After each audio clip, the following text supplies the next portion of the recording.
Friends, जय Shri Mahakal. Welcome back जो blog. आप सभी का स्वागत है जो की दुनिया में। आज हम मिलते हैं नए ब्लॉग के साथ, नए वीडियो के साथ। और मैं आ गई सुबह सुबह भाई पूजा पाठ करके अपने किचन में आगे देखती हूँ कि क्या बनाना है ब्रेकफास्ट में। पहले मम्मी तो चली गई नहाने के लिए, भैया भी अभी आए नहीं हैं। और मैं करूँगी मतलब चावल बने हुए रखे थे ना, तो मैं सोच रही हूँ ना राइस को फ्राई कर लूँ, क्योंकि 2 जगह बने हुए रखे हुए हैं। और तो मैं इनको फ्राई कर लेती हूँ। पहले टमाटर और प्याज को चॉप कर लूँगी। मेरा देखो ब्रेकफास्ट बन के रेडी हो गया है। मैंने बनाया है फ्राइड राइस। बहुत गर्म बाउल हो रहा है, ये देखो बहुत ही अच्छे बने, सच में बहुत टेस्टी है।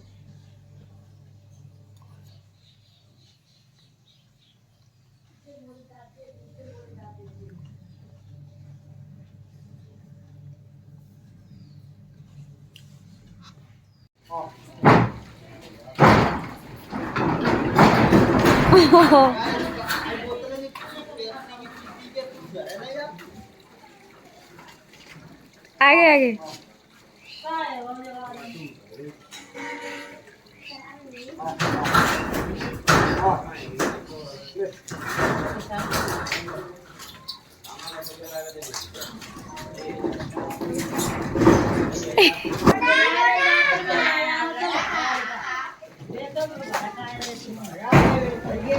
कल्लू कल्लू, हाँ ठीक है, हाँ ठीक है। हाँ गिरिराज बिस्किट खा रहे हो, कल्लू दूध लगे आ गए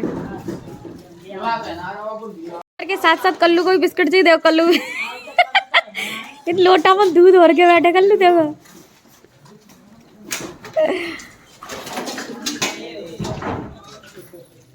कैसे बंदर कैच कर करके खा रहे हैं।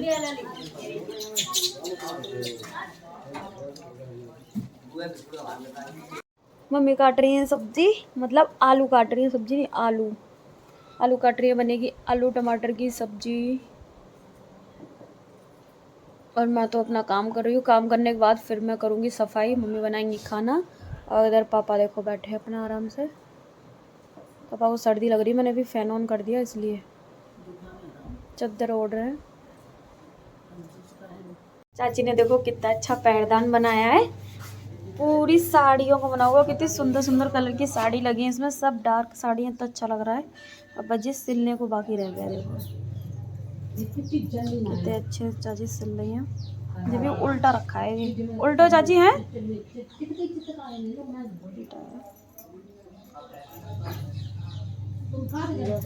देखो सीधा ऐसा है, बहुत सुंदर। चाची बहुत ही अच्छी अच्छी चीज़ बना लेती हैं, मतलब ऐसे ना बहुत सारे पैरदान वगैरह बना लेती हैं, बहुत डिज़ाइन विज़ाइन के, और सब साड़ियों में बनाती हैं। और इधर चाची सुखा रही थी अपने गेहूँ। और जब भी चाची मतलब गेहूँ मतलब पिसवाती है ना, उससे पहले एक बार धूप लगा लेती है, क्योंकि जो भी कीड़े वगैरह होते हैं, घुन वगैरह होते हैं, वो सब कुछ धूप से निकल जाते हैं और अच्छे से सूख भी जाते हैं। उसके बाद चाची ना इनको मतलब साफ़ करेंगी, पीसना वगैरह करेंगी। और उसके बाद में कहीं गेहूँ पिसवाने के लिए डालती हैं चाची। और उसके बाद मैं तो अंदर आ गई थी, और अंदर आके मैं करने लगी थी भाई अपनी साफ़ सफाई।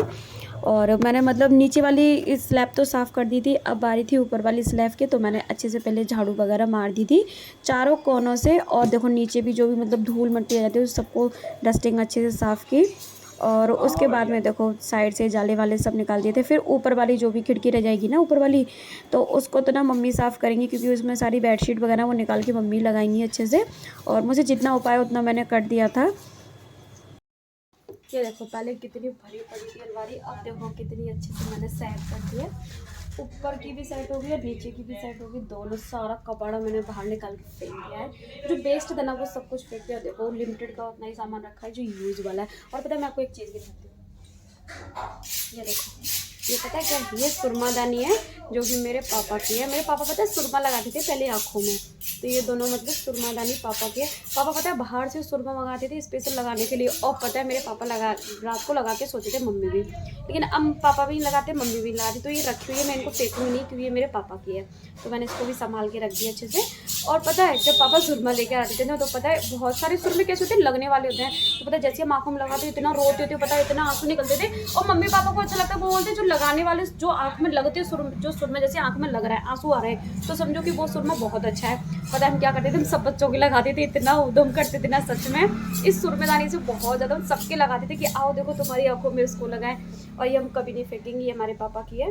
पापा लगाते थे अपनी आंखों में सुरमा, दोनों सुरमादानी है, और मैंने रख दी है इनको अच्छे से संभाल के। साफ़ सफाई करके मैं वही फ्री, और अब मैं थोड़ी देर लेटूंगी, आराम करूंगी, और सोऊंगी तो नहीं, थोड़ा सा फ़ोन वोन देखूंगी। बिग बॉस वगैरह ज़्यादा देखती हूँ अभी, क्योंकि बहुत ही अच्छा आ रहा है सच में बिग बॉस। पता है मैं पहले कभी नहीं देखती थी, इस बार इतना ज़्यादा देख रही हूँ ना, मुझे बड़ा ही अच्छा लग रहा है इस बार का बिग बॉस। और मम्मी कर रही है इधर दीदी से बातें, मम्मी दीदी से बातचीत कर रही है, मेरे फ़ोन से करी इसलिए मैं फ्री लेटी हूँ।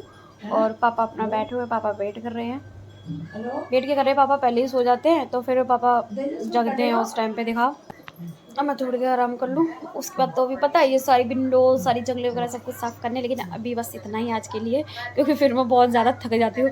पता है मेरी दीदी क्या बोलती है, मैंने दीदी को बोला कल, मैंने कहा दीदी मैं बहुत थक गई हूँ यार, जरा से एक खिड़की से। दीदी बोली तुम्हारे बस की नहीं है, तुम रहने दो, मैं आके कर लूँगी। मैंने कहा नहीं यार, मैंने आप ऐसे कब तक करोगी, मैंने कहा नहीं मैं खुद ही करूँगी सच में। और जो आज मैंने कर ही ली, बस थोड़ी बहुत और रहेगी उसको भी कर दूँगी। फिर एक दिन किचन को और समेटना है, बस फिर मेरी सफाई पूरी। अब तो सच में सो के उठ के ना सीधे चाय का मन चलता है कि बस एक बार ना चाय मिल जाए। हाँ तो बिठा दो, कुर्सी रख दो, एक बार ना, ये लगता है। तो पता है सर्दियों में मेरा मन ऐसा करता है कि सो के उठूँ शाम को और चाय मिल जाए, तो गर्मियों में बिल्कुल नहीं करता। आज मौसम कुछ मतलब ठंडा सा है तो मन कर रहा था मेरा। वैसे मैं चाय पीती नहीं हूँ सर्दियों में, अब पीने लग गई हूँ, पहले वो भी नहीं पीती थी। और अब मैं रेडी हो गई ट्यूशन के लिए, मैं जा रही हूँ ट्यूशन, उसके बाद आके देखती हूँ क्या करना है। ट्यूशन से आने के बाद मैं भाभी के साथ आ गई थी मंदिर। भाभी बोली चलो आज मंदिर चलते हैं, मैंने कहा चलो आज मैं चलती हूँ मंदिर, क्योंकि मुझे भी बहुत टाइम हो गया था मैं मंदिर नहीं आई थी। नवरात्रि में भी नहीं आ पाई थी मैं, तो इस वजह से मेरा मन हो रहा था, तो मैं फिर भाभी के साथ मंदिर आ गई। और सबसे पहले अपने काली माता के दर्शन किए, जहाँ पे ना बहुत जोरों शोर वाले मतलब भजन होते हैं। सच में इतना अच्छा लगता है ना, यहाँ बैठ के भजन सुनो, मन को एक अलग ही शांति मिलती है, बहुत अच्छा लगता है। यहाँ पे डेली ऐसे ही भजन होते हैं काली माता के मंदिर पे। और उसके बाद ना फिर भाभी चली गई थी उस तरफ, और मैं देखने लगी थी इधर, क्योंकि मैं काफ़ी टाइम बाद मंदिर आई। देखा तो ये सब कुछ बन के पूरा कंप्लीट हो गया था। अभी कुछ दिन पहले ही जब मैंने देखा था ना, तो पूरा मतलब ऐसे ही पड़ा हुआ था, अधूरा सा, मतलब बना नहीं था। अब तो देखो पूरा पेंट भी हो गया, टीन शेड भी पड़ गया, पूरा बहुत अच्छे से मंदिर कंप्लीट हो चुका था। और फिर मैं आ गई थी भाभी के पास, मैंने कहा चलो मैं भी पूजा करती हूँ जाके। इधर भाभी मतलब तुलसा जी को दीपक लगा रही थी। और अभी मतलब डेली मतलब भाभी आती है तुलसा जी को दीपक लगाने के लिए डेली शाम को। और ये यहाँ भाभी ने दीपक लगाया। फिर हम लोग आ गए थे बांके बिहारी जी के दर्शन करने के लिए, जहाँ पे देखा तो आरती हो रही, तो फिर भाभी ने अपने दीपक भी लगा लिए थे, और दोनों भाभी आरती करने लगी थी, और मैं तो वहीं खड़े होकर भाई अपनी आरती गा रही थी। और सच में मंदिर आओ ना तो एक अलग ही सुकून, अलग ही शांति मिलती है, सच में बड़ा अच्छा लगता है मंदिर आना। मैं आ गई अब घर पे, मैंने दे दिया मम्मी पापा को प्रसाद, और अब मैं भी अपने घर की पूजा पाठ कर लूँ। 6:15 बज गए, मैं पूजा कर लूँ पहले, उसके बाद मैं कुछ करूँगी। मम्मी बना रही है खाना। आज मैंने अपने लिए पराठा बनवाया है, आज मैंने अपने लिए पराठा बनवाया मम्मी से, क्योंकि मेरा मन कर रहा था सब्जी के साथ पराठा खाने का। मेरे लिए पराठा कर रही हूँ, मैं खाना ले जाऊँ अपने लिए, पापा खाएंगे बाद में, क्योंकि अभी पापा के नेल्स कट हो रहे हैं इस वजह से। खाना खाने के बाद पापा जा रहे हैं अपनी वॉक करने के लिए। ये देखो अपने आप से खड़े हो जाते हैं अब तो, पूरे 2-3 राउंड जितना उनका मन होगा ना उतना अपना वॉक करके आएंगे। वॉक करने के लिए जा रहे हैं पापा। मम्मी अपना खाना खा रही हैं, मैं तो खा चुकी हूँ पहले ही। देखो मैं आ गई थी किचन में, और किचन में आके सबसे पहले मैंने दूध गर्म करने के लिए रख दिया था, और उसके बाद फिर मैं अपना बाकी का काम करने लगी थी, क्योंकि मेरा मन हो रहा था राजमा मतलब खाने का। तो मम्मी बोली भिगोने के लिए रख दो, क्योंकि रात भर सो करने के लिए, तो फिर मैंने रख दिया था भिगोने के लिए। और फिर मैं अपना दूध भी देखती जा रही थी साइड से, मैंने कहा दूध भी देखती हूँ, नहीं पता चले इसको भिगोने के चक्कर में दूध ही निकल जाए। फिर उसके बाद मैंने अदरक वगैरह मतलब डाल दिया था दूध में, चीनी वगैरह डाली, और फिर उसके बाद ना मैंने भैया को मतलब भैया दूध से ही मतलब रोटी खाते हैं ना, तो दूध फिर मैंने जल्दी जल्दी ठंडा किया और फिर भैया को रोटी गर्म करके दी। और ठंडी रोटी तो भैया बिल्कुल नहीं खाती, मम्मी करके रख देती है, फिर बाद में हम भैया को सेक के दे देते हैं। फ्रेंड्स, आज के ब्लॉग को यहीं पे एंड करती हूँ। Thank you for watching my videos. Like करो, शेयर करो, ज़्यादा से ज़्यादा मुझे सपोर्ट करो, मेरे चैनल को सब्सक्राइब करो, मेरी वीडियोस को लाइक करना मत भूलो। कल मिलते हैं नए ब्लॉग के साथ, नए वीडियो के साथ। फ्रेंड्स, बेल आइकन को प्रेस करो जिससे डेली वीडियोज़ का नोटिफिकेशन आपके पास आता रहेगा। Thank you.